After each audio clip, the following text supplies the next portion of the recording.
Esta es la clase número 4 de nuestro día y vamos entonces a la revelación especial. Estamos en la página 37. Quiero decirles que vamos a hacer un recorrido muy superficial, tocando solo los puntos centrales, de manera que ustedes puedan después tener lectura en casa. Pero quiero solamente explicar los temas más importantes de esto antes de poder meternos también en la escrituración, que pretendo hacerlo en esta hora. Y finalmente, después del almuerzo vamos a empezar mirando la implicación de la necesidad de las escrituras, que tiene que ver con la cesación de los dones de revelación. Quiero invertir un tiempo en ese explicando algunos textos. Así que vamos a mirar revelación especial. Después de haber visto la revelación general, ahora vamos a mirar revelación especial. Y empieza la revelación especial con las siguientes palabras en el texto de la confesión. Por lo tanto, debido a que la revelación general no nos daba lo que necesitamos sobre la salvación, por lo tanto, agradó al Señor en distintas épocas y de diversas maneras revelarse a sí mismo y declarar su voluntad a su iglesia.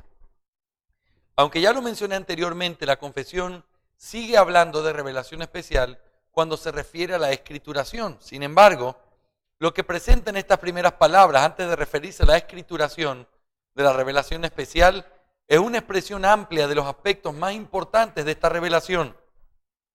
Algunos teólogos llaman a esta parte la revelación especial no escriturada. Bajo este encabezado analizaremos los tres elementos que la confesión nos dice que la revelación especial en el sentido amplio es. Y estos son, primero, la relación entre la insuficiencia de la revelación general y la necesidad de la revelación especial. Dos, los tiempos y las formas en las que Dios reveló de manera especial. Y tres, el contenido y el propósito de la revelación especial. Estas tres cosas son muy importantes. Así que vamos a mirar, en primer lugar, la relación entre la insuficiencia de la revelación general y la necesidad de la revelación especial. Por lo tanto, agradó al Señor revelarse. La expresión por lo tanto, con la que comienza esta parte del párrafo que habla de la revelación especial, está conectada con la última frase de la oración anterior, la cual, hablando de la insuficiencia de la revelación general, dice: no son suficientes para dar el conocimiento de Dios y de su voluntad que es necesario para la salvación. Por lo tanto, significa, en vista de que la revelación general no es suficiente, o también, dicho de otra manera, por el hecho de que la revelación general fue creada deficiente y limitada para brindar el conocimiento que guía la salvación, Dios se agradó en revelarnos este conocimiento de manera sobrenatural. Los cielos, el mar y las estrellas nos muestran la gloria del Dios creador, nos enseñan que debemos honrarlo y darle gracias por las cosas hechas, pero no nos dicen su nombre ni nos hablan del plan de redención a través del cual los hombres pueden ser salvos. La revelación general grita desesperadamente por causa de su insuficiencia. Ella no puede salvar. La intención del Señor desde el principio fue revelarse a los hombres salvíficamente por medio de una comunicación no natural, es decir, comunicándose con Él por medio de diferentes vías a lo largo de diferentes tiempos. Es necesario en este punto tener que definir lo que significa la revelación especial para poder encontrar la relación verdadera que existe entre ella y la revelación general.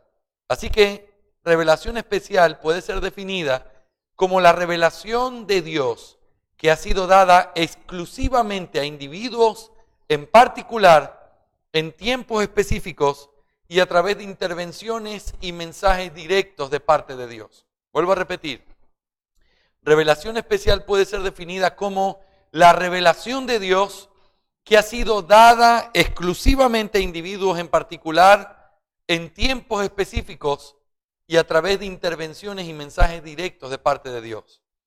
En contraste con la revelación general, la cual nos deja ver a un Dios eterno y poderoso, la revelación especial nos muestra su voluntad. La revelación general es constante y permanente y permanece hasta el día de hoy, mientras que la revelación especial no fue constante, sino que Dios habló en diferentes momentos de la historia y llegó un momento en el que cesó. La revelación general tiene un alcance universal, mientras que la revelación especial fue dada al pueblo de Dios en particular. Fíjense los contrastes entre revelación general y revelación especial. La revelación general nos muestra a Dios de manera general. La revelación especial nos muestra a Dios en su nombre, el plan de redención. La revelación general es constante y sigue siendo constante el día de hoy. ¿Los cielos siguen contando la gloria de Dios o no? ¿Y mañana lo harán? ¿Y pasado mañana lo harán? La revelación general se mantiene, pero la revelación especial no se mantiene. Fue algo momentáneo en ciertas circunstancias y llegó un momento donde cesó. La revelación general fue para todos los hombres y es para todos los hombres. La revelación especial fue para ciertos hombres. No fue para el mundo, fue para Israel, fue a través de los profetas, fue de una manera enfocada, no fue general como lo es la revelación general. El doctor Arcis Sproul, hablando de este contraste, nos dice: aunque Dios se revela de algunas maneras a toda la gente en todo lugar por medio de lo que se conoce como revelación general, hay otro tipo de revelación, la revelación especial, que no todos en el mundo han tenido la oportunidad de recibir. La revelación especial nos muestra el plan redentor de Dios, nos cuenta de la encarnación, la cruz y la resurrección, cosas que no se pueden aprender por medio del estudio de lo natural. El doctor Warfield también señala el contraste entre estas dos revelaciones. La primera generalmente se dirige a todas las criaturas inteligentes y por tanto gozan de ella todos los hombres. La segunda se dirige a toda clase especial de pecadores a los cuales Dios quiere hacer reconocer su salvación. La primera, es decir, la general, tiene por objeto reconocer y satisfacer la necesidad natural de las criaturas de conocer a su Dios. La segunda es rescatar del pecado y sus consecuencias a los caídos y deformados pecadores. Por lo tanto, la correcta relación entre la revelación general y la revelación especial es una relación de dependencia por causa de la insuficiencia de la primera con respecto al conocimiento necesario para la salvación. La revelación general es insuficiente para salvar y por esta causa la revelación especial se convierte en algo necesario para la salvación de los hombres. ¿Estamos entendiendo de dónde viene la necesidad de la Escritura? Es porque la natural es insuficiente, Dios tuvo que revelarse de manera especial. Ahora, hemos visto entonces su relación. La segunda cosa que vamos a analizar ahora es los tiempos y las formas en las que Dios se reveló de manera especial. La confesión dice, utilizando las palabras de Hebreos 1, en distintas épocas y de diversas maneras. Lo segundo que nos dice con respecto a la revelación especial es los tiempos y las formas en las que Dios reveló. Vamos a analizar cada uno de estos en particular. En primer lugar, los tiempos de la revelación especial. Dios ha dado su revelación especial por medio de un proceso de tiempo. En algunos momentos ha habido grandes momentos de revelación y en otras ocasiones ha habido momentos de silencio. Hebreos 1:1, el pasaje clave del cual la confesión sostiene su declaración sobre la revelación especial, nos dice que Dios habló en el pasado muchas veces. La palabra griega que se utiliza aquí es polumeros, la cual puede ser traducida como diversas partes o por medio de muchas partes. El puritano John Owen, al comentar este versículo, explica que esta palabra es por implicación lo contrario a de una sola vez. Lo que este texto nos dice es que Dios habló o fue revelando por partes y no todo de una sola vez. Esto es lo que se conoce como la revelación progresiva. Ahora, de aquí nosotros tenemos dos principios. En primer lugar, debido a que el tiempo de la revelación especial ha sido siempre progresivo y ha sido por momentos y por partes, lo primero que podemos decir es que la revelación especial fue progresivamente en aumento. Partiendo de que el contenido de la revelación especial es el plan redentor, Dios ha ido revelando de manera progresiva este plan. Esa revelación no se dio de una sola vez, sino que vino en diferentes porciones. Cada nueva porción le agregaba a la anterior, De esta manera, la revelación progresó hasta su plenitud en Cristo. La Escritura nos manifiesta el carácter progresivo de la revelación. Un pasaje clave es Romanos 16, 25 al 27, el cual dice: y al que puede confirmaros según mi evangelio y la predicación de Jesucristo, según la revelación del misterio que se ha mantenido oculto desde tiempos eternos, pero que ha sido manifestado ahora y que por las escrituras de los profetas, según el mandamiento de Dios eterno, se ha dado a conocer a toda la gente para que obedezcan a la fe. Al único y sabio Dios sea gloria mediante Jesucristo para siempre. Amén. En el versículo 25, el apóstol menciona la expresión la revelación del misterio. Un misterio en el contexto bíblico es algo que es desconocido o que no puede conocerse. Pablo vincula íntimamente este misterio con el evangelio y la predicación acerca de Jesucristo. Es decir, Jesucristo y el evangelio son la manifestación completa o total de este misterio que fue establecido desde tiempos eternos. El apóstol menciona también que este misterio se ha ido revelando en la historia y directamente menciona las escrituras de los profetas. Entonces, lo que este texto nos muestra es que Dios trazó un plan desde la eternidad, el cual ha ido progresivamente revelando en la historia hasta llegar a su completa revelación en Cristo Jesús. La confesión de fe en el capítulo 7 también nos muestra la forma en que esta revelación fue dada por medio de pasos o etapas. En el párrafo 3 dice lo siguiente: este pacto se revela en el evangelio en primer lugar a Adán en la promesa de salvación a través de la simiente de la mujer y luego mediante pasos adicionales hasta complementar su plena revelación en el Nuevo Testamento. Para los editores de la confesión era muy claro que este misterio era el pacto de gracia, el cual se reveló plenamente en el Nuevo Testamento, en el evangelio de nuestro Señor Jesucristo. Dios fue revelando este misterio por medio de pasos progresivos que finalizaron con la revelación total en el Nuevo Testamento. Vamos a saltarnos esa cita de John Owen y vamos a ir al segundo punto dentro de este principio.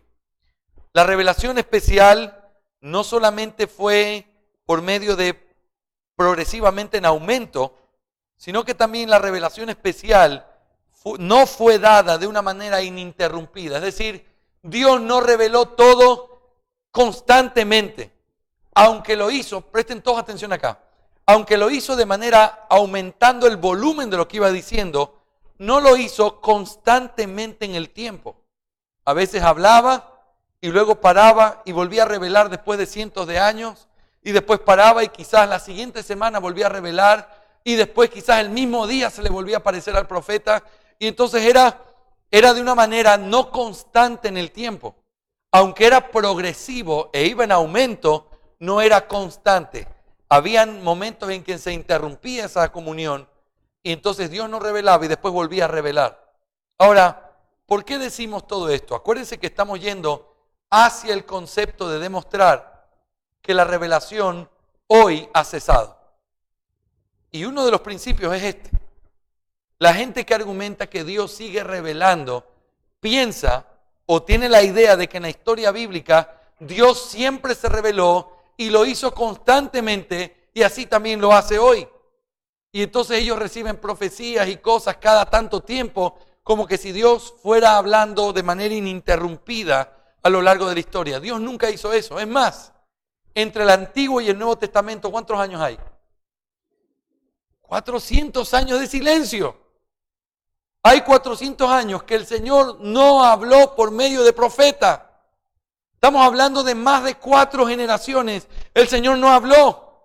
Y luego dio la mayor de las revelaciones, Jesucristo. Entonces este concepto es importante.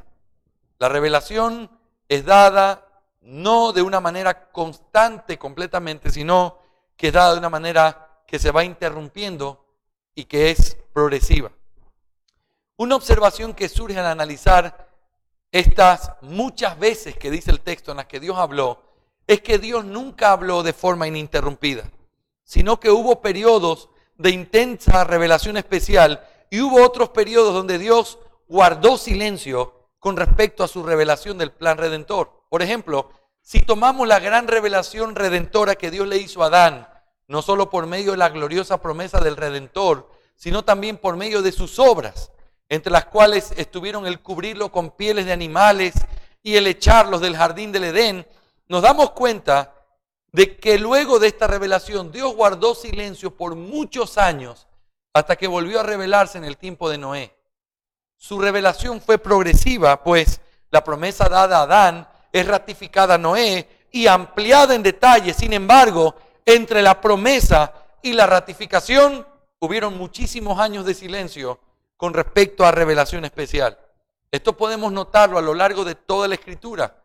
Hubo periodos de revelación y hubo periodos de silencio. Los periodos de revelación eran necesarios porque Dios manifestaba su voluntad a su pueblo para que luego, cuando llegaba el periodo de silencio, el pueblo sea fiel a lo que Dios había revelado. Hay pasajes bíblicos que nos declaran explícitamente que hubo periodos en los que Dios no le habló al pueblo. Cito solo 3 ejemplos que pudieran ayudarnos. Por ejemplo, primer libro de Samuel 3:1. El joven Samuel ministraba a Jehová en presencia de Elí y la palabra de Jehová escaseaba en aquellos días. No había visión con frecuencia. Salmo 74:9.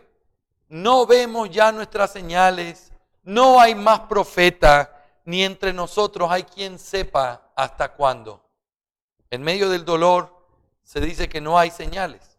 Ageo 1:1. En el segundo año del rey Darío, en el mes sexto, en el primer día del mes, vino palabra de Jehová por medio del profeta Ageo a Zorobabel, hijo de Salatiel, gobernador de Judá, y a Josué, hijo de Josadac, sumo sacerdote, diciendo. Este pasaje es muy especial. Sin un estudio claro del contexto histórico de este pasaje, no es posible entender la gran importancia que tiene la palabra vino palabra de Jehová por medio del profeta Ageo. Sabemos, gracias a la historia bíblica, que Israel venía de muchos años de esclavitud. Habían sido llevadas a tierras ajenas por causa de la dureza de sus corazones y su idolatría. Dios no les había enviado profetas ni visiones por muchos años, pero llegó el glorioso momento en que Dios les volvió a hablar. Todos estos pasajes que explícitamente lo dicen y todas las observaciones hechas de los momentos de revelación especial de Dios nos muestran que cuando Dios reveló su plan redentor de manera progresiva, su revelación no fue constante, sino que hubo momentos específicos de revelación y hubo también momentos de silencio. Estamos claros en esto, ¿verdad? Esto es evidente. Muy bien, la segunda cosa, hemos dicho los tiempos y las formas. Ya hablamos de los tiempos. Es siempre en aumento mientras lo hace de manera progresiva, pero en segundo lugar, la revelación nunca es constante en el tiempo. Es un momento para por mucho tiempo, luego vuelve a hacerlo. Eso es lo que miramos al evaluar estas muchas veces. Ahora, de muchas formas, es la siguiente palabra que aparece aquí. No solo que Dios se ha revelado en diferentes momentos o periodos, sino que lo ha hecho de maneras diferentes. En Hebreos 1:1 la palabra utilizada es polutropos. Tengo que practicar mi griego, hermano. Lo cual literalmente significa modos o medios diferentes. A nuestro Señor le ha placido revelarse de diferentes maneras a los hombres. Con respecto a estos modos, aunque los teólogos reformados concuerdan en la esencia, los listados presentados son ligeramente diferentes el uno del otro. Lo esencial de estas formas de revelación especial es ver la dinámica con la que Dios se ha revelado su plan redentor. Hermanos, aquí hay algunos ejemplos de cómo algunos teólogos han dividido la revelación. Es decir, Dios habló de diferentes maneras a diferentes hombres y entonces hay diferentes tipos de cómo organizan la revelación que se ha dado. Pero yo quisiera quedarme solo con la última, que es la que realmente utilizo en este apunte. Las otras dos le sirven de referencia. La una es cómo aparece dado por Sheehan y el otro es cómo aparece, cómo lo usa David Dixon en su libro La verdad, la victoria de la verdad sobre el error, que es una expresión de lo que Westminster utilizaba para la interpretación. Así que Lo que vamos a mirar es el final de la página 42, cómo divide el teólogo B.B. Warfield las revelaciones especiales de Dios, las formas en las que Dios reveló. Él divide de la siguiente manera. En primer lugar, manifestaciones externas. Es decir, cuando la revelación viene externamente al receptor, algo sucede externamente y es percibido por los sentidos del receptor. No es percibido internamente por su mente. 2, sugestión interna. Esta hace referencia a la palabra profética que llega internamente al receptor, pero sin que se lleve a cabo ninguna actividad humana al producirla. En tercer lugar, operación concurrente. Esta es la forma de revelación ilustrada en un salmo, epístola o historia inspirada en la cual ninguna actividad humana, ni siquiera la mente humana, es negada. El Espíritu Santo obra modos de revelación especial en, con y a través de las facultades humanas, de tal manera que comunica al producto cualidades que son distintamente sobrehumanas y sobrenaturales. Muy bien, quiero explicar brevemente esto y luego meternos un poquito en cada uno de estos. Manifestación externa. Escuchen esto y todos pongámonos aquí sobre la mesa. ¿Qué es lo que estamos diciendo? Ok, hemos dicho, Dios ha revelado en otros tiempos. Ya lo hemos analizado, en aumento y no siempre seguido. Pero ahora estamos hablando, Dios se ha revelado de diferentes formas. ¿Cuáles son las formas en las que Dios se ha revelado? Miren, hay muchísimas. Visiones, los profetas, gente que de pronto vio cosas. Y entonces tenemos toda la Biblia llena de cómo Dios se revelaba al hombre. Warfield hizo una excelente división en la cual él dice que son 3 las formas en las que se pueden agrupar todas las formas en las que Dios se reveló. La primera, él la llama manifestaciones externas. Es cuando el hombre que va a recibir la revelación de Dios, la recibe como algo externo a él. Es decir, como Moisés. Moisés fue y vio una zarza ardiendo. Él subió y cuando llegó vio un fuego. Lo podía percibir por sus sentidos. Vio el fuego. Luego escuchó que Dios le habló, ¿sí o no? Escuchó la voz, habló con Dios. Eso era algo externo, no estaba pasando en la mente de Moisés, eso pasó externamente. O cuando, por ejemplo, el Señor Jesús está en el monte de la transfiguración y los apóstoles, los discípulos en ese momento, están mirando, ellos reciben una revelación externa, es una manifestación externa. ¿Por qué? Porque ven a Jesús y ven aparecidos a Moisés y a Elías. Tanto fue así y fue tan real que Pedro ya estaba armando una choza, ¿sí o no? Estamos listos para armar la enramada, una para ti y la otra para Moisés. No, espérate. No, Pedro, esto es otro significado. Ahora, pero ¿cuál es el punto? Cuando Dios se revelaba de esa manera, los sentidos nuestros o de ese hombre podían percibir una voz, la podían escuchar verdaderamente, o un fuego, o un tornado, lo podían ver con sus propios ojos, incluso hasta sobrecogerse de temor, como cuando aparecieron los rayos encima del monte y el pueblo temió porque Dios estaba dando la ley, ¿se acuerdan? Eso es una manifestación externa. Pero también hay sugestiones internas. Cuando de pronto los profetas estaban y Juan dice, y vi. ¿Qué es eso? No, eso no estaba sucediendo. No es que él vio cómo el dragón peleaba en el sentido de algo real. Él lo estaba viendo en una visión. La pregunta es, ¿alguien más podía ver esa visión o solo Juan podía ver esa visión? Solo él. Era porque era una sugestión interna. Si alguien hubiera estado con Moisés, ¿hubiera podido escuchar la voz de Dios? Sí, porque estaba hablando externamente y él lo percibió con sus sentidos. Pero esto estamos hablando de cosas que son internas, como cuando alguien recibía una profecía o Dios le hablaba a los profetas por medio de sueños o recibían alguna revelación en la que ellos no escuchaban a Dios, sino que lo veían en sueños, escuchaban su voz en sueños y era algo que tenía que ver con ellos, hacia adentro de ellos, pero que seguía siendo una revelación de parte de Dios. ¿Me hago entender?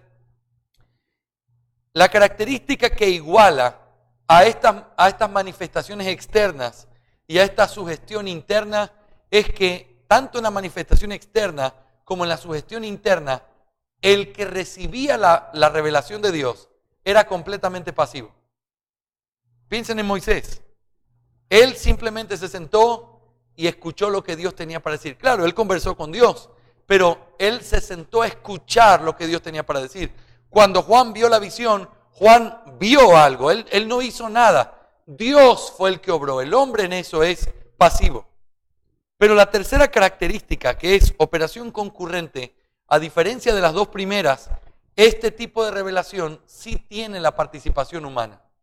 ¿Cómo qué? Como un salmista o como Lucas, cuando Lucas dice que él se esforzó por tratar de recopilar toda la información para escribir su evangelio, ¿se acuerdan?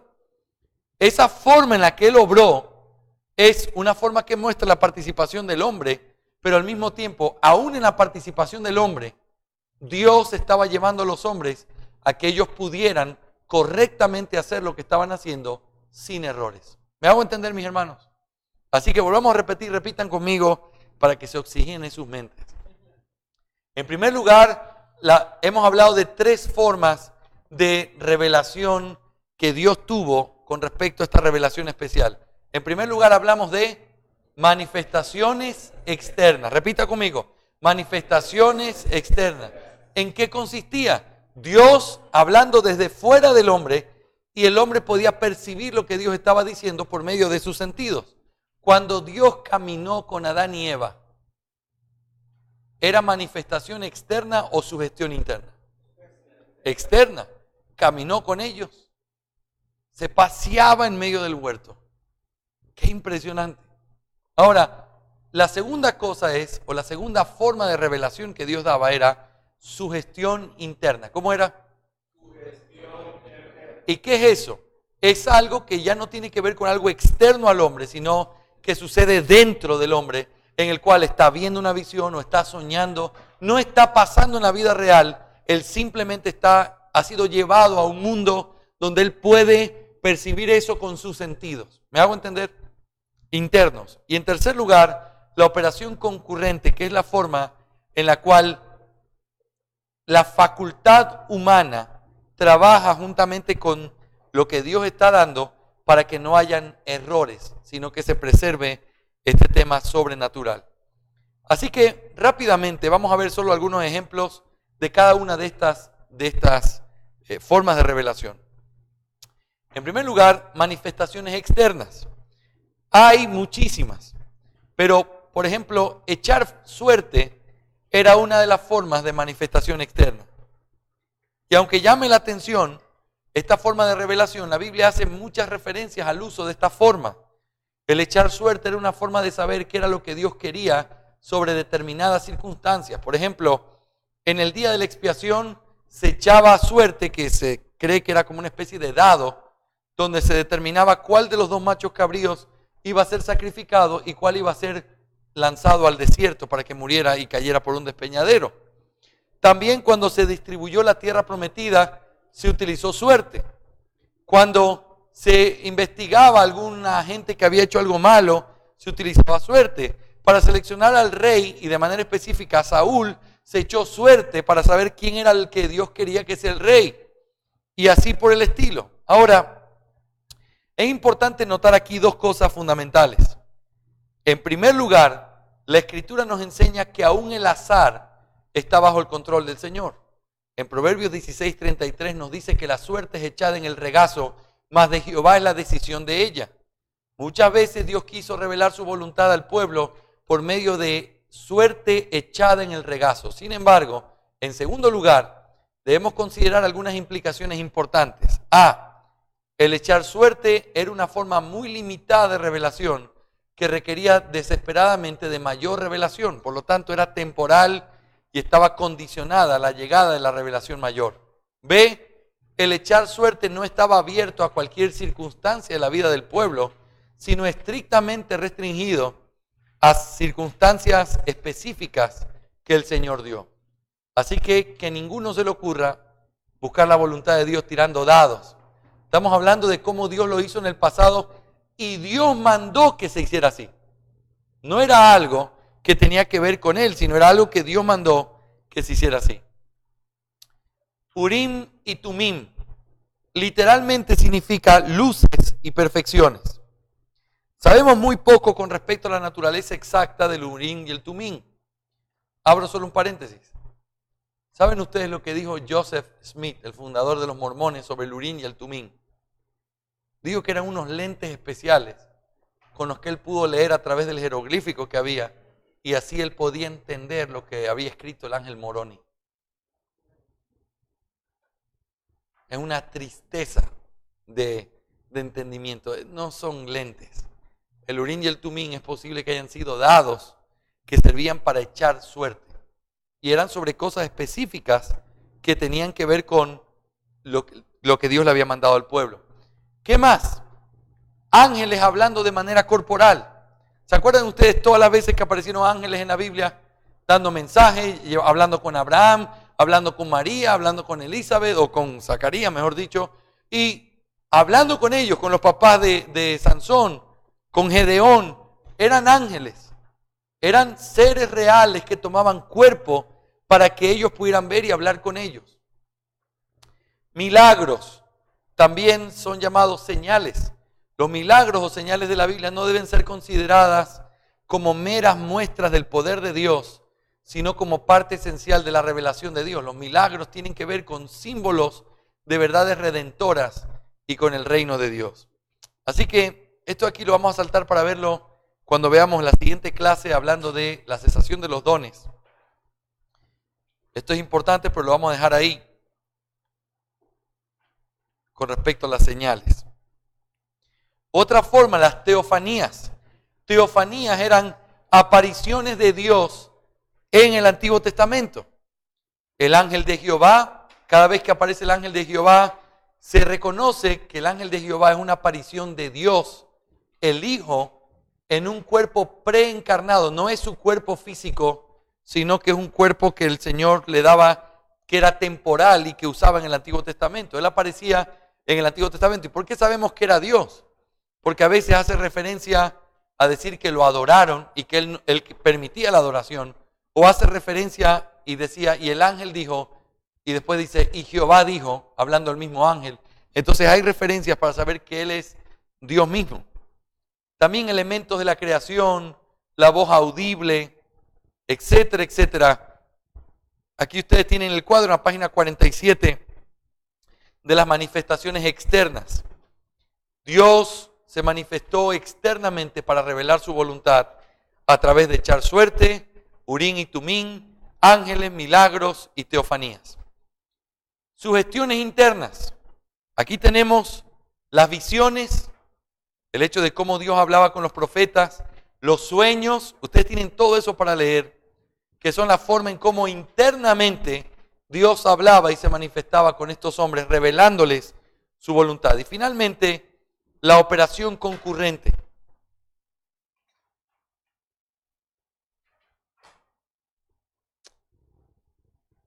En las palabras de Warfield, esta es aquella forma de revelación ilustrada en el Salmo inspirado o en una epístola o en una historia inspirada en la cual la actividad humana ni tampoco el control de la voluntad es sobrepasado. Es el Espíritu Santo obrando en, con y a través de todo hombre, de manera que comunica al producto cualidades distintivamente sobrehumanas. A diferencia de las manifestaciones externas y las sugestiones internas, la operación concurrente tiene participación del hombre. Dios dirige la mente, el corazón y la voluntad del hombre de tal manera que, aunque lo deja en libertad de impregnar con su propio olor humano el mensaje de Dios, lo hace de una manera sobrenatural, capacitando a las facultades humanas de manera que no comete errores, poniendo así el sello divino también.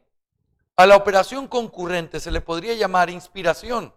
Sin embargo, es importantísimo hacer una diferencia entre la inspiración como el modo de revelación y la inspiración como el método de inscripturación o escrituración de la palabra de Dios. Con respecto al modo de revelación, solo una parte de la palabra de Dios fue dada como operación concurrente, porque también hay manifestaciones externas y sugestiones internas. Pero en cuanto al método de inscripturación, toda la Biblia fue inspirada por Dios. Ahora, permítame explicar este cuadro rápidamente. Cuando hablamos de la inspiración, hay que hacer estas salvedades y explicar lo siguiente. La inspiración puede ser entendida o vista desde la perspectiva de el modo por el cual Dios se reveló de manera especial. ¿Qué significa? Que es cuando el Señor permitía que el hombre pudiera hacer ciertas cosas donde Él lo guiaba para que pudiera obrar y decir conforme a su voluntad. Y entonces aquí hablamos de los salmos o la escritura de ciertas cosas donde ellos escribían y eran guiados por Dios. Ese es el modo. Pero cuando hablamos del método, nosotros tenemos que decir toda la escritura fue inspirada por Dios.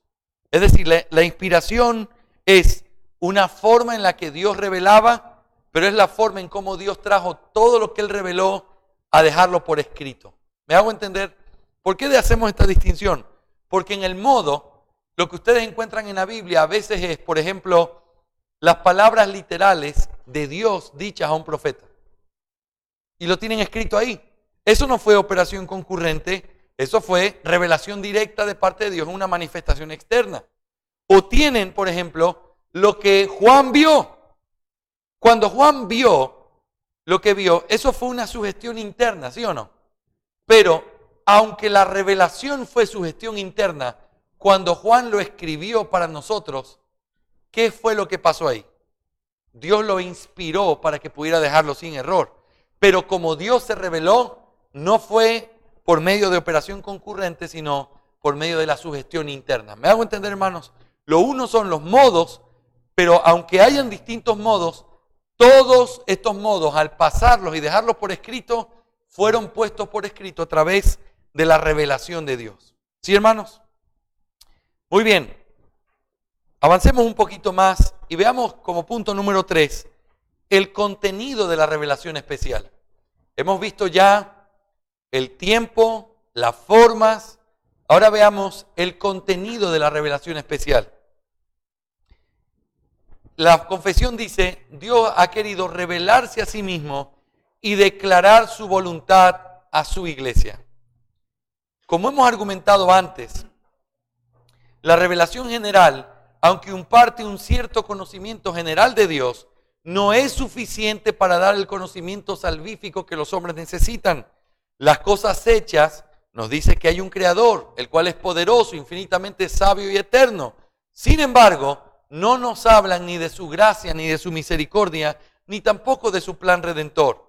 El conocimiento de la revelación especial imparte con respecto a Dios. El conocimiento que la revelación especial imparte con respecto a Dios nos describe quién es Él y qué es lo que Él espera de nosotros. Así que en primer lugar, la revelación especial lo que contiene es el autorretrato de Dios. Ese en hay que borrarlo ahí. La revelación especial contiene el autorretrato de Dios. Esta cualidad del contenido de la revelación especial es mejor entendida cuando la miremos en una comparación con la revelación general. Primero, en la revelación especial llegamos a conocer a Dios de una manera más específica y profunda que lo conocemos por medio de la revelación general. Hay un contraste inmensamente grande entre lo que conocemos de Dios en la creación y lo que conocemos de Él por medio de su revelación especial. Por ejemplo, por la creación podemos saber el poder de Dios. Incluso podríamos llegar a razonar en lo infinito de ese poder. Sin embargo, por la revelación especial, conocemos que ese poder no solo es el que ha hecho todo, sino el que sostiene todo. Y que no hay nada imposible para Él. Que Él obra para la gloria de su nombre, por el bien de su pueblo. Que con ese poder los protege de todo mal y es refugio de todos aquellos que se refugian en Él. Eso es lo que entendemos por la revelación especial. La revelación general nos dice Él es poderoso, pero de manera especial entendemos más específicamente. Segundo, en la revelación especial conocemos a Dios por medio del testimonio mismo de Dios, a diferencia de la revelación general, donde conocemos a Dios en base a nuestro propio testimonio de Él. El método que aplicamos al obtener nuestro conocimiento de Dios por medio de la creación es la observación. En este método hay mucho de subjetividad, pues el resultado de nuestro análisis siempre viene entretejido por nuestras percepciones personales. Sin embargo, cuando conocemos a Dios por medio de la revelación especial, nuestro conocimiento es objetivo, pues Dios mismo nos dice cómo es Él. No tiene que ver con pensamientos personales o convenientes a mis intereses, sino directamente derivados de Dios. El doctor R.C. Sproul ilustra maravillosamente esta verdad. Aunque se puede aprender mucho de Dios por medio de un estudio de la naturaleza, es la revelación de Él mismo en la Escritura la más completa y valiosa para nosotros. Existe una analogía entre cómo llegamos a conocer a las personas en este mundo y cómo nos relacionamos con Dios. Si queremos saber algo acerca de una persona, hay muchas maneras de conseguirlo. Podemos escribir a agencias oficiales indagando si tiene alguna ficha suya. Podríamos solicitar una copia de sus calificaciones en la escuela o en la universidad. Con este documento podríamos describir su biografía básica, registro médico, logros académicos y atléticos. Luego podríamos entrevistar a sus amigos para obtener una evaluación más personal. Pero todos estos métodos son indirectos y muchas de las cualidades intangibles de la persona quedarán fuera de nuestro escrutinio. Todos estos métodos no son más que fuentes secundarias de información. Si deseamos obtener un conocimiento más exacto del individuo, necesitamos conocerlo personalmente, observar su aspecto exterior, ver cómo se desenvuelve, qué modos emplea. Hasta quizás podríamos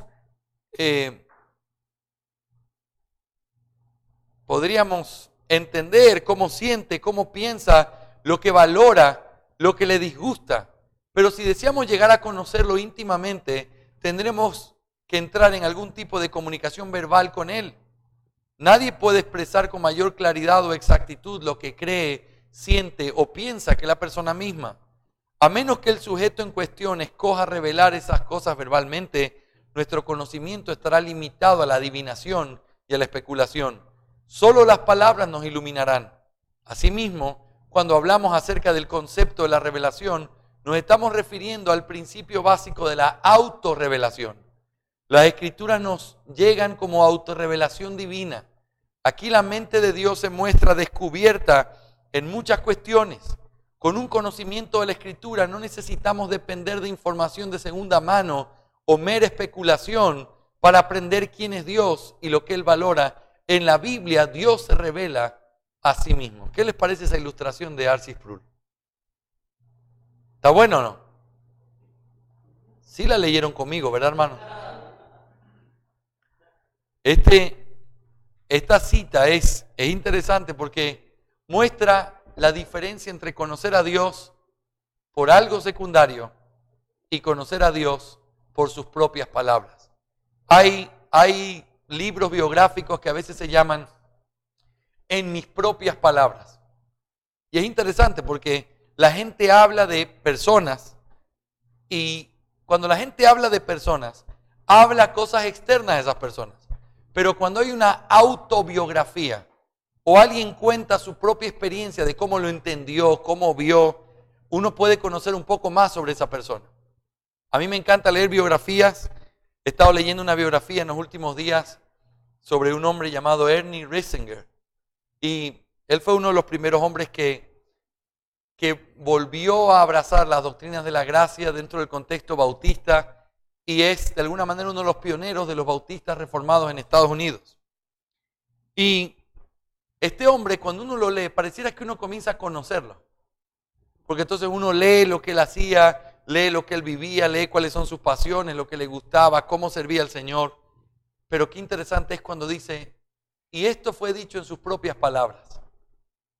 Automáticamente el bosquejo que tú tienes, tú te puedes meter dentro de esas palabras y comenzar a entender su corazón un poco mejor.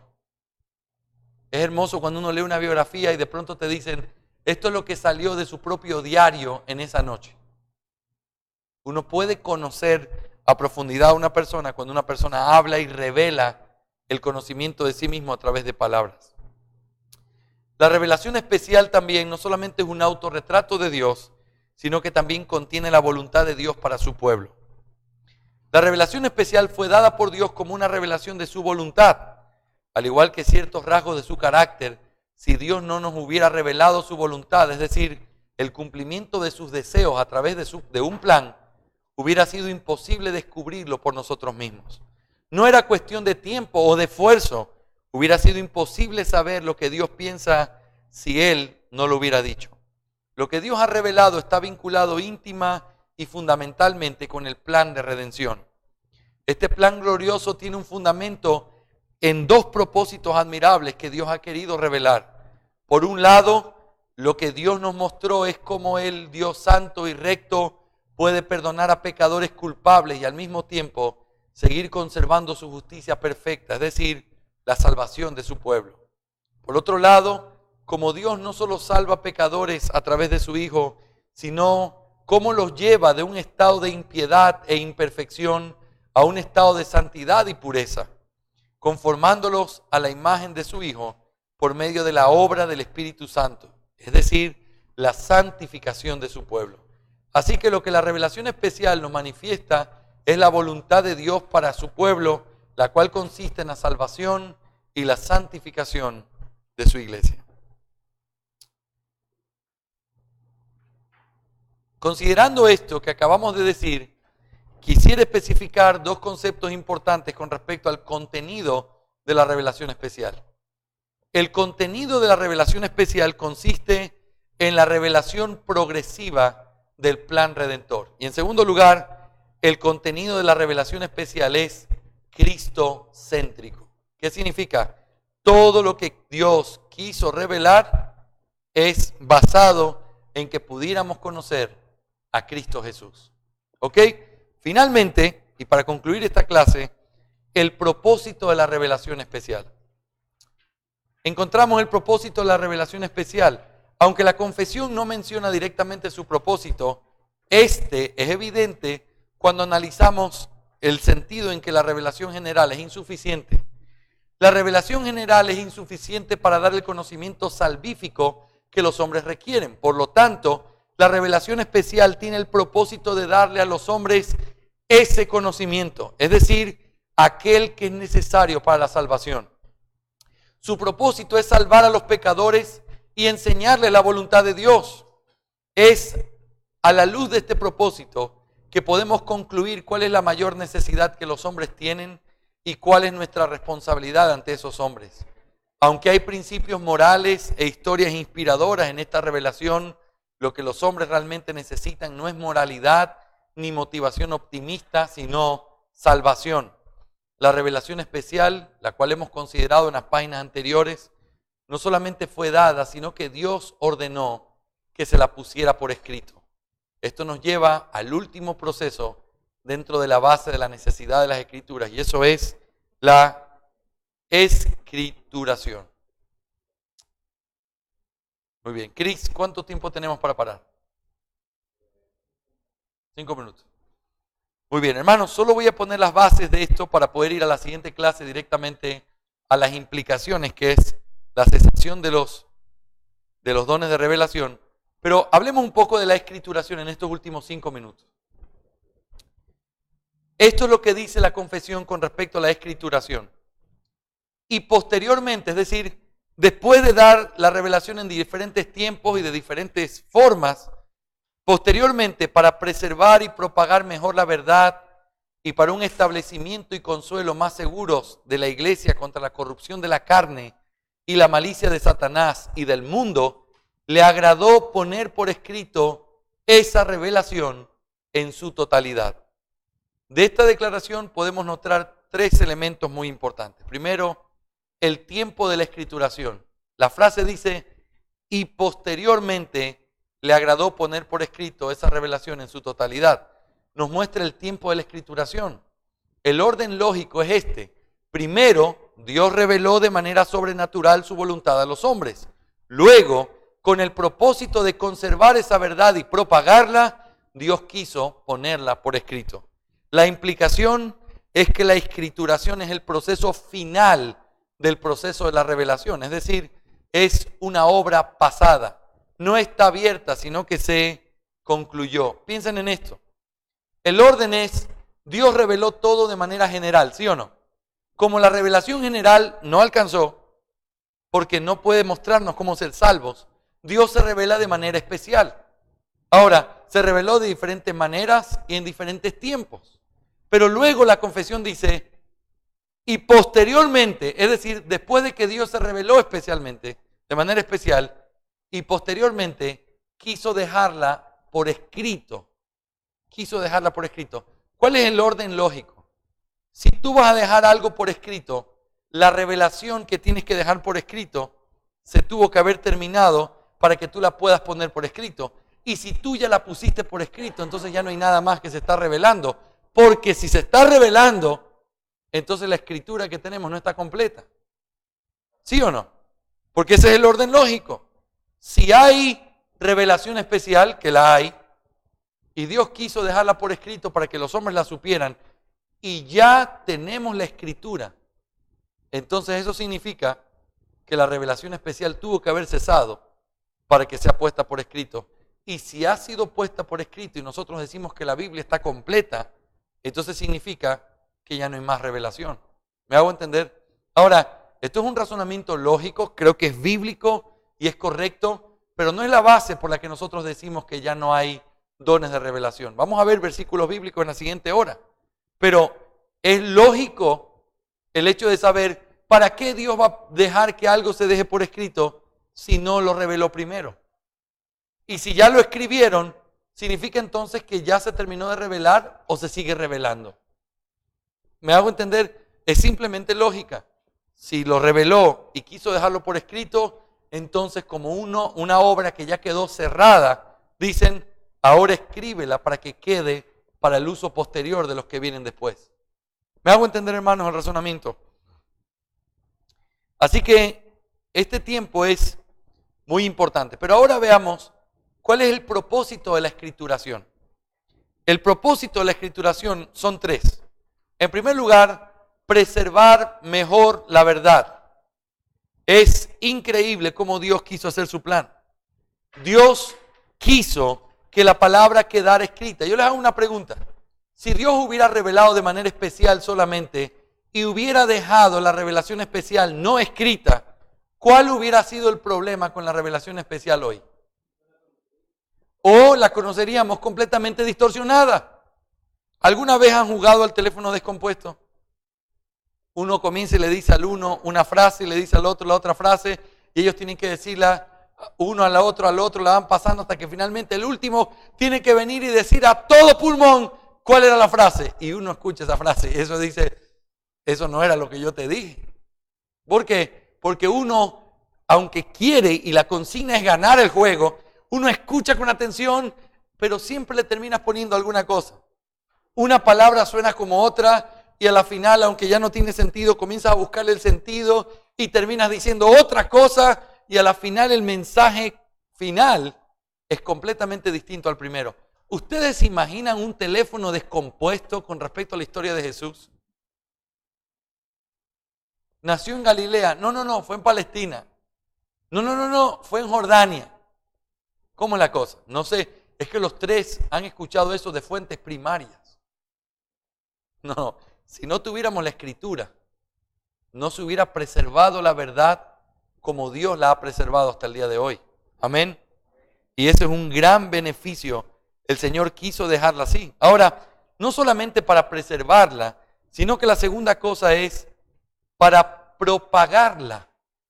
Piensen en esto.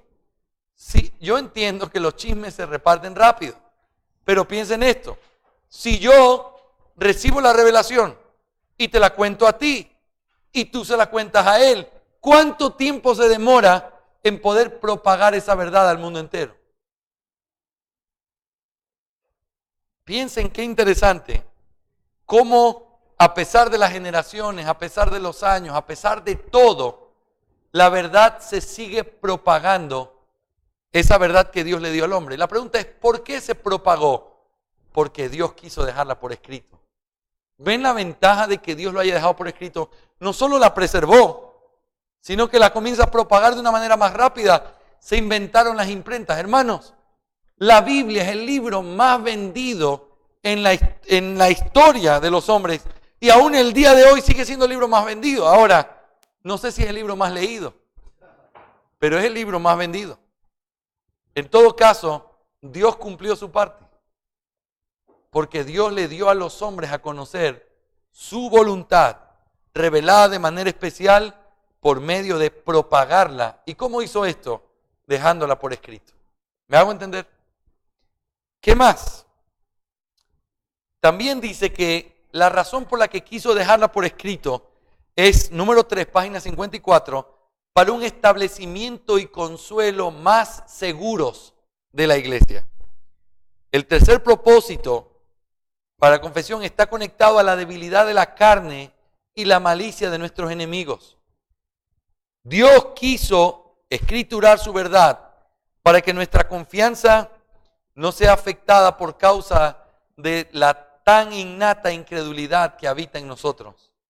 Aunque bastaría con reconocer que el Dios de la inspiración es el mismo de la preservación, en su inmensa paciencia y gracia para con nosotros, Dios quiso darnos certezas y pruebas reales de la veracidad de lo que hoy tenemos en nuestras manos, de que es verdaderamente la verdad que Él reveló. Más adelante analizaremos brevemente la abundante evidencia que existe sobre la autenticidad de las Escrituras, la cual viene como resultado de todas las copias y fragmentos encontrados. Sin embargo, basta con decir por ahora que aunque no era necesario, Dios ha querido por causa de nuestra debilidad darnos un establecimiento y consuelo más seguros, poniendo por escrito su revelación y dándonos pruebas de su autenticidad. También podemos decir, después de haber visto el propósito, ahora vamos a mirar la extensión de la escrituración. Finalmente, la confesión nos dice que le agradó al Señor poner por escrito esa revelación en su totalidad. Para nuestra misión, la frase en su totalidad requiere una atención especial. ¿Está la confesión afirmando por medio de esta frase que fue escriturado todo lo que Dios reveló de manera especial? Si no es así, ¿qué es lo que significa? Hay 3 argumentos que nos ayudan a entender correctamente este interrogante. Primero, la Escritura dice claramente que no todo lo que ha sido revelado ha sido puesto por escrito. Por ejemplo, Juan 20:30. Hizo además Jesús muchas otras señales en presencia de sus discípulos, las cuales no están escritas en este libro. Fíjense el detalle. Dios hizo más cosas por medio de Jesucristo que no están escritas. ¿Está en la Biblia todo lo que Dios reveló de manera especial? La respuesta es no. Segundo, debido a que la Escritura dice claramente que su propósito es salvar a su pueblo y santificarlo, su contenido ha sido intencionalmente seleccionado para este fin. El apóstol Juan, después de haber afirmado que hay algunas cosas que Jesús hizo que no escribió en su libro, ahora nos enseña que esa sustracción o ese resumen que ha puesto de eventos fue hecha de manera intencional por causa de un propósito dominante, el cual es todo lo escrito tiene el propósito de dar el conocimiento necesario para tener vida eterna. Juan 20:31 dice, pero estas, es decir, las Escrituras, se han escrito para que creáis que Jesús es el Cristo, el Hijo de Dios, y para que creyendo tengáis vida en su nombre. La Escritura nos enseña por medio de pasajes como este que ella se escribió para que tengamos vida eterna. Y de esta afirmación se concluye que lo que no cumple con este propósito entonces no era necesario que estuviera en ella. Por lo tanto, la escrituración es una selección intencional de la revelación especial hecha por el Espíritu Santo que tuvo como propósito dar el conocimiento necesario para la salvación y santificación de su pueblo. La conclusión de Cluster es muy acertada. Se observa que la escrituración cumplió el propósito del Espíritu Santo al seleccionar de entre la abundancia revelación especial original solamente aquello que cumplía el propósito de Dios en la escrituración. La escrituración proveyó una selección inspirada. Tercero, la totalidad de lo que Dios revela hoy está en la Escritura.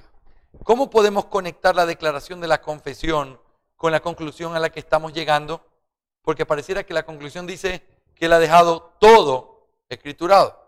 El doctor Samuel Waldron hace una excelente explicación de esta aparente contradicción.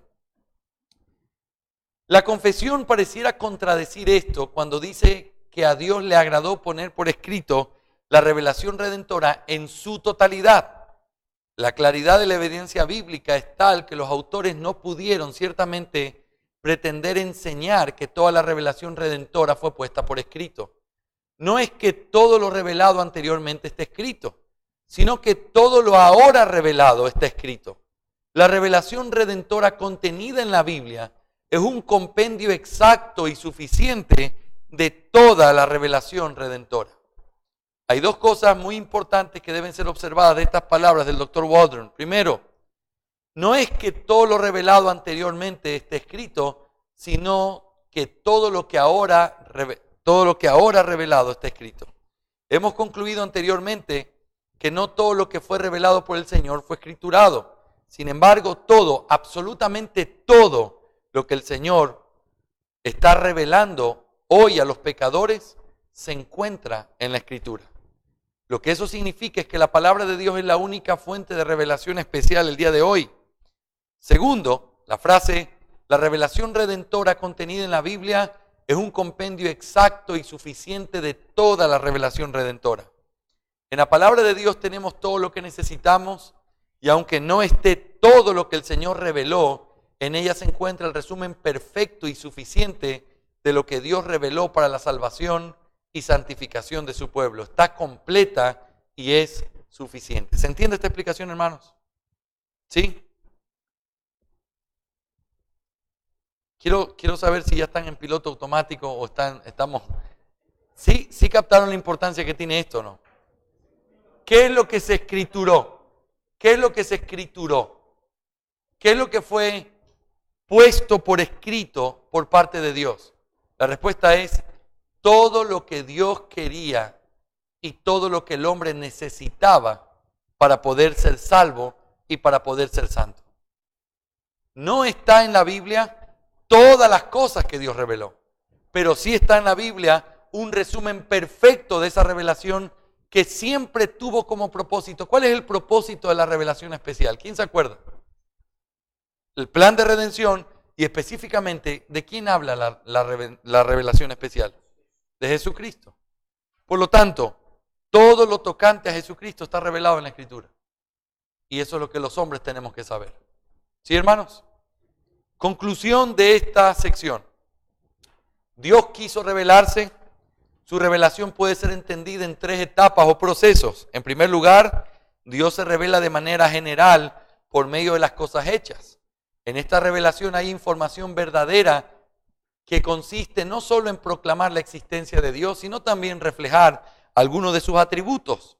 Aunque tiene un alcance universal, de manera que todos los hombres han sido expuestos a ella y por eso no tienen excusa, está limitada porque no puede proporcionar al hombre el conocimiento necesario para la salvación.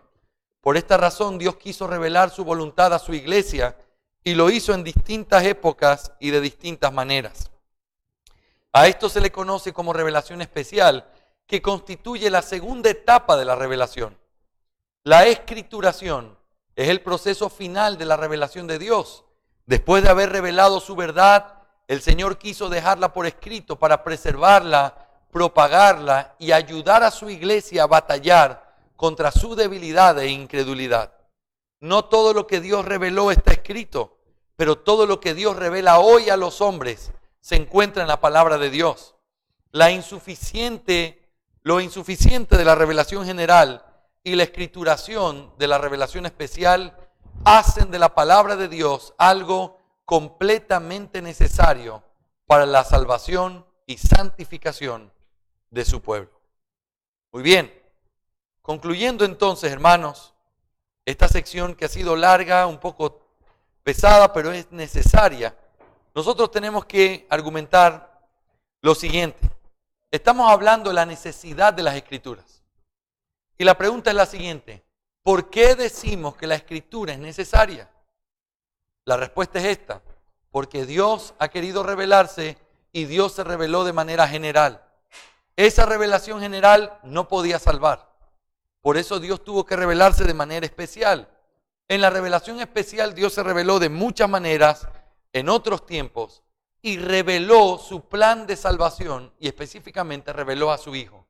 Ahora, para poder preservar y propagar esa verdad, Dios quiso que esa verdad quedara escrita para que pudiera llegar a todos los rincones de la tierra. Por eso la Biblia es necesaria, porque en ella se encuentra el resumen perfecto y todo lo que Dios hoy le revela al hombre tocante a cómo el hombre puede ser salvo y cómo el hombre puede, después de ser salvo, vivir una vida de santidad. La Biblia es necesaria porque ella es la única que contiene la revelación especial de Dios para que el hombre sepa cómo puede ser salvo. Amén. Preguntas, hermanos, antes de ir a nuestro almuerzo. No me quedó claro, ¿se puede explicar que se dice que no todo lo que Dios reveló está escrito? Porque el apóstol Juan dice, Cristo hizo muchas otras cosas.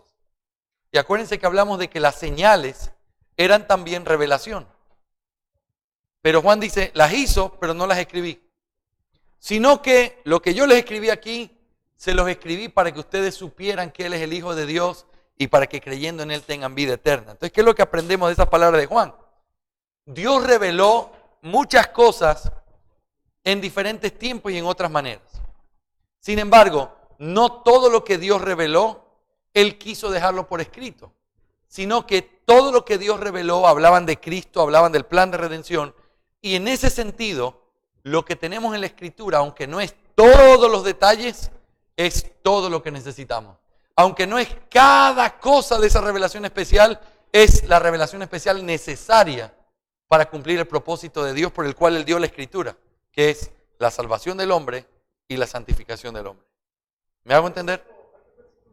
Que dice que si se escribiera todo lo que Cristo hizo, no cabería. Ahí, esa parte la agarró dormido, hermano Stalin. Lo leímos. Juan capítulo 20, versículo 30. Lo acabamos de pasar. Usted lo agarró dormido entonces, hermano Juanito.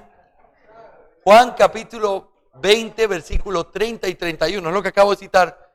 Dice, si se escribieran todas las cosas que Jesús hizo, no hubieran libros para poder escribir todo lo que Él hizo. Es decir, aquí no está todo lo que Él hizo.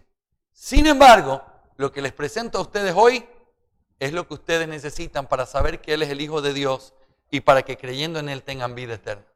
Entonces, lo que Dios no quiso dejarlo por escrito, no tenemos que preocuparnos, porque ya sabemos de qué se trata.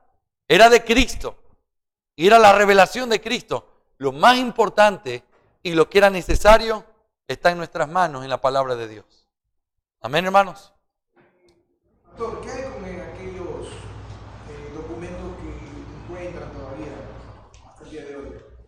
Dice que son escritos todavía que hay por ahí regados. Sí, bueno, una vez leí en la misma revista de National Geographic, encontré algo bien interesante.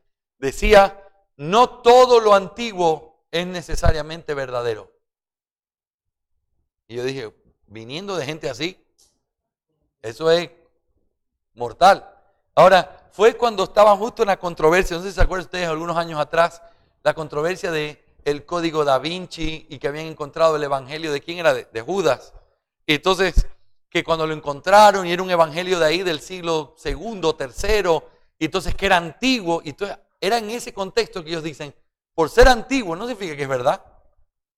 O sea que pónganse a pensar, ustedes están escribiendo la historia del Ecuador, ustedes vivieron hace 200 años atrás, y ustedes escribieron una historia inventada, y entonces la dejan guardada en un cofre y dicen la historia del Ecuador, y alguien hoy, 200 años después, la encuentra.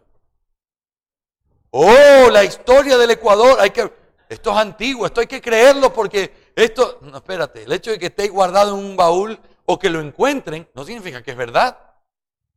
Hay muchos factores que tienen que probar algo. Así como el evangelio de Judas, han encontrado el evangelio de Pedro, el evangelio de Tomás, todo eso escrito por gente que apareció siglos después. Gente que usaba el nombre del apóstol Pablo o algunos otros apóstoles escribiendo en nombre de ellos. Pero ¿qué es lo importante? Y eso es lo que vamos a hablar después de que salgamos de la siguiente clase, que es explicar por qué creemos que la cesación de los dones es una realidad escritural.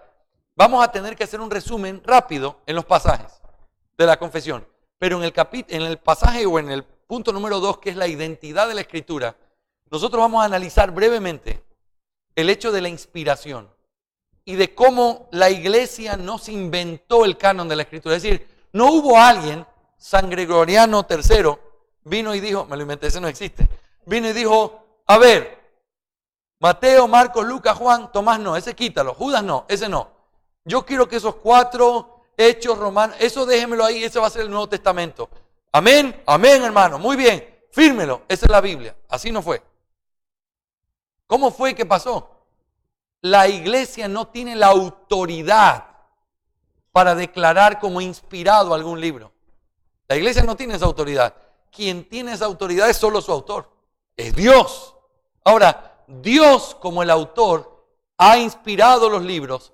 La iglesia lo que ha hecho es reconocer la inspiración de esos libros.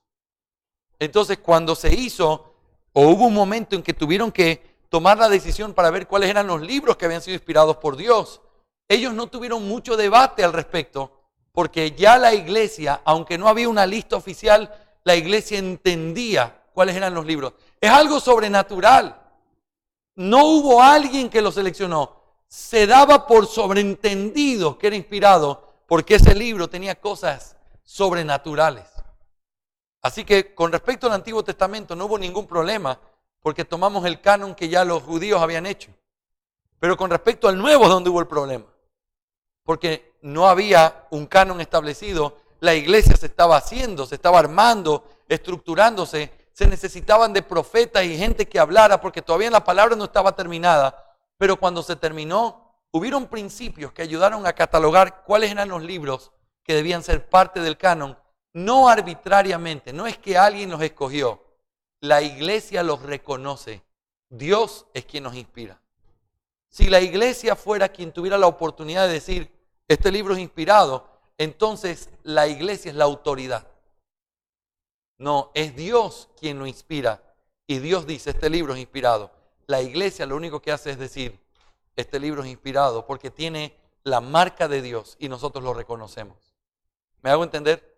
Así que lo que han descubierto con el paso de los años es que la Biblia que tenemos es completamente confiable.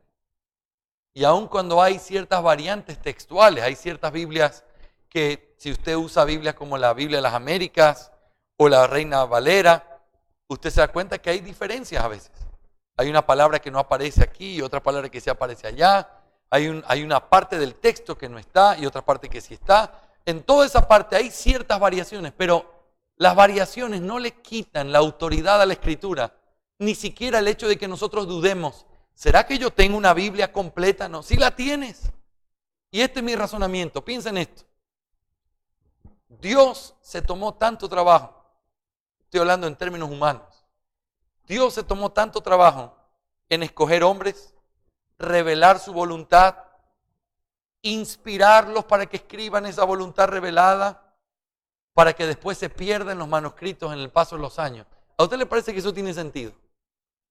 Dios no hubiera cumplido su parte y Él no fuera el soberano si lo que usted tuviera en su mano hoy fuera un pedazo de Biblia o un fragmento de la verdad, dudando de que la verdad esté en algún otro lado.